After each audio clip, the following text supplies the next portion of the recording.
চাই হাতে হাত রাখো, ঐক্যবদ্ধ প্রস্তুত হও ইসলামী বিপ্লবের জন্য, ইসলামী সমাজ গঠনের জন্য, সকল মানব রচিত তন্ত্রমন্ত্রের কবর রচনা করবার জন্য। কথা বলেন ঠিক না বেঠিক? আমরা দাওয়াত দেই, সব কাজ চালু থাকবে। বিশেষ করে ইসলামী রাজনীতির দিকে কিছু মানুষ চোখ তুলে তাকাবার চেষ্টা করে। হুঁশিয়ার করে বলতে চাই, ইসলামী রাজনীতি আল্লাহর কোরআনের কিছু বিধান সমাজে বাস্তবায়ন করবার অপরিহার্য মেহনত। এই বিষয়ে যারা কোন কটূক্তি করবে, জিত পেরে ছিঁড়ে ফেলবো আমরা।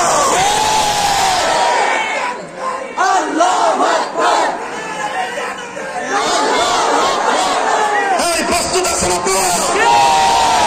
একটা বিপ্লব করতে হবে, চূড়ান্ত বিপ্লব। ঠিক না ঠিক? বসেন বসেন বসেন। সেই বিপ্লবের জন্য শুধু ওয়াজ দিয়ে আর হুঙ্কার দিয়ে হবে না। কথা বলেন ঠিক না ঠিক?